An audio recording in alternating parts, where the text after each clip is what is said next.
Hey guys, welcome back to the show today. I'm so excited to present you with number 2 of 5 of the PTA training series that talks about liability, risk, and this is for those PTAs that are looking to step outside their license and work solo, whether that's a solo practice owner, away and outside physical therapy and you're wanting to work in health, wellness, and fitness, or whether you want to replace that full-time job with a full-time solo practitioner gig. And welcome back to the show today. Today's episode number 2 out of 5 in a training to help PTAs better understand their professional role. And when they are considering to step outside their clinical job and they want to work in the areas of fitness, wellness, prevention, and health. And in today's show, I am going to help you better understand malpractice and liability.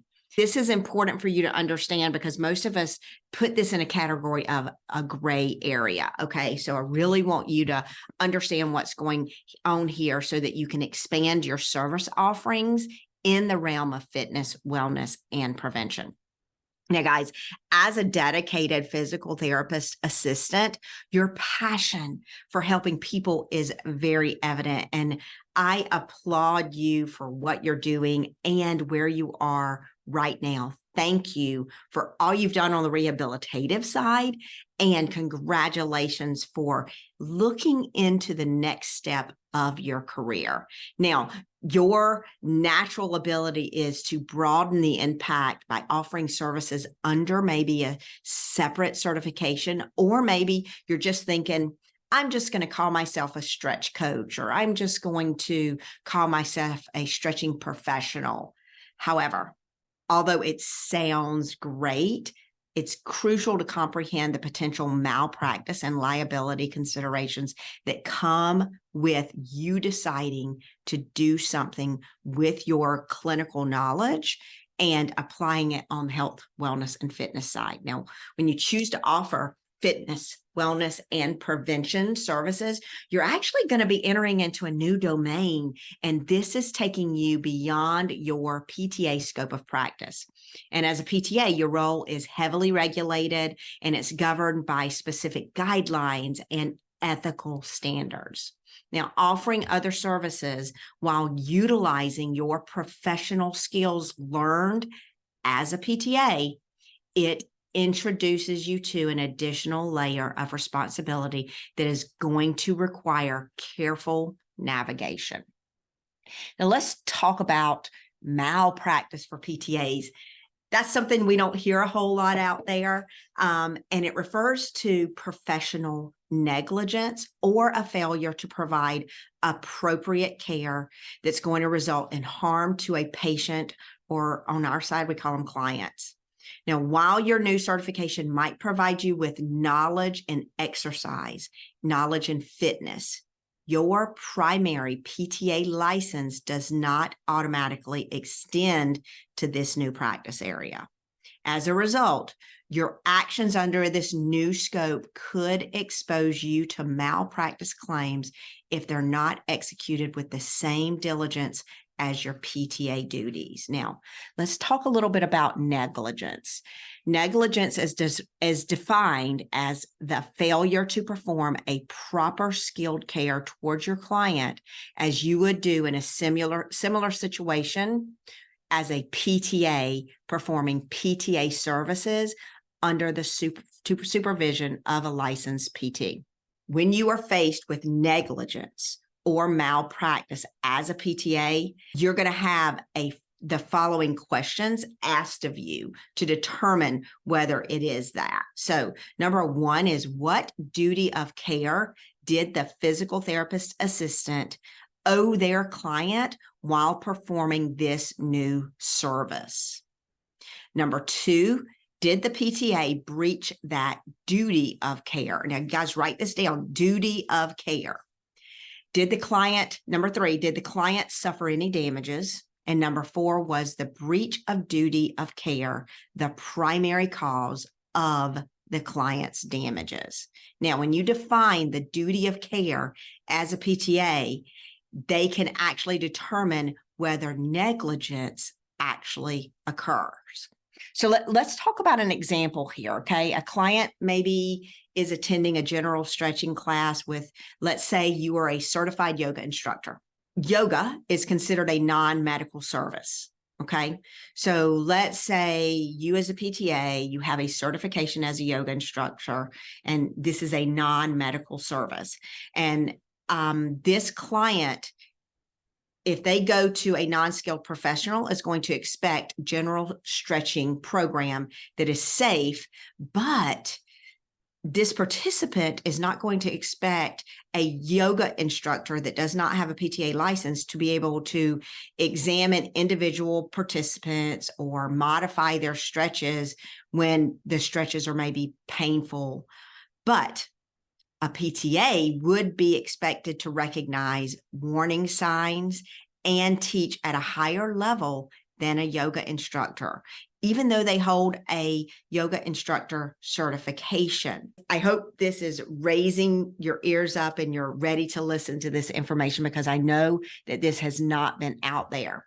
So what this means is your PTA credentials, when you're marketing your program, maybe you're telling your client that you're a PTA, but you're clarifying your role and you're going, I'm a PTA, but I have a yoga certification.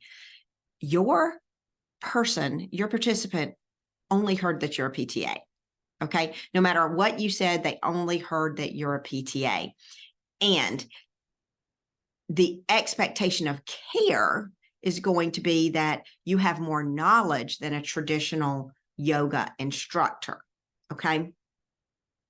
So because you have more training and skills to recognize when a fitness participant is at risk for overstretching or injury, this places a PTA at risk due to the risk factors the PTA observes.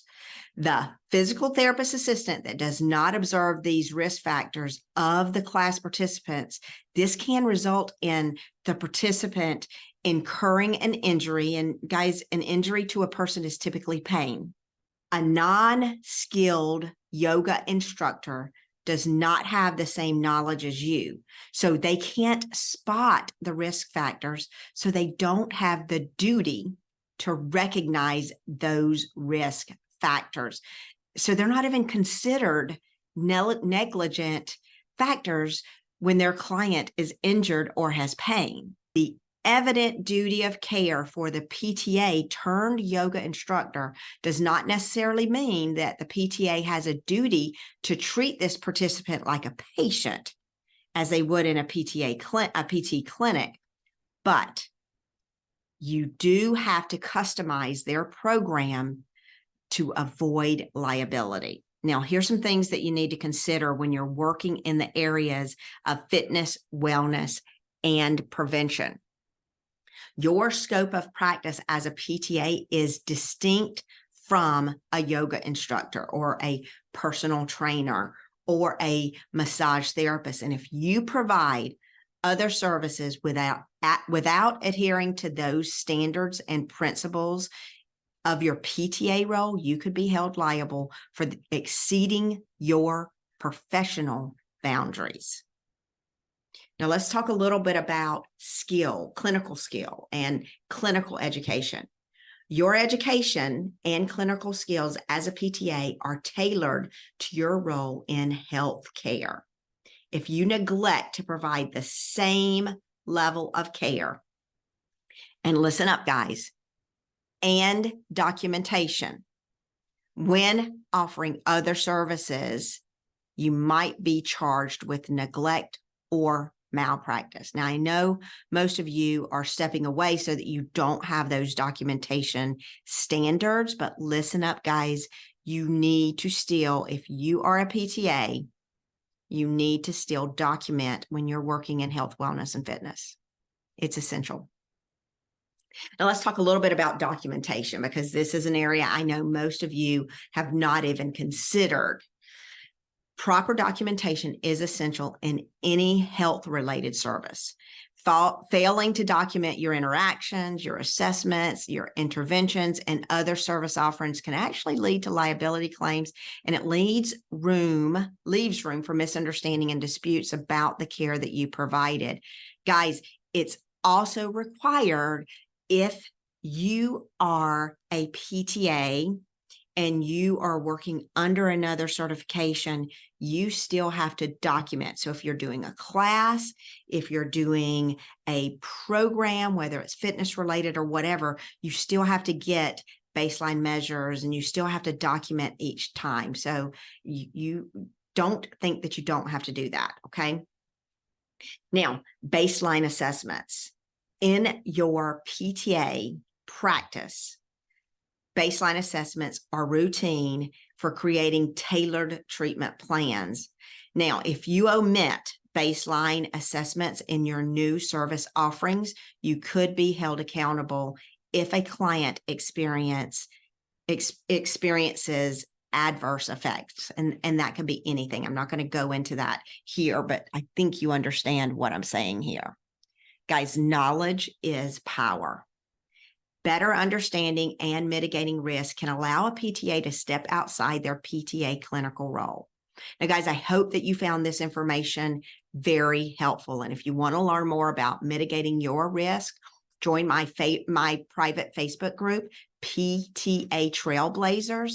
And in this group, I'm going to highlight more areas a PTA should be aware of and show ways a PTA can legally step outside their license while following their state practice acts and guidelines. Now, I have PTAs that are bringing in over 6 figures with my program. And when you join that private Facebook group, you can learn more about that too. Stay tuned, guys, for the next episode. The next episode is going to be number 3 in a series of 5. This is going to be mitigating risk as a PTA business owner. Now, again, the next one is 3 out of 5. So I hope we see you on that episode. Thanks again for joining us today. These little short episodes are here to trigger thought so that you don't make a mistake and you don't get charged or held liable for any neglect actions. Thanks so much for joining, guys. I hope this is very helpful for you. Have a great day.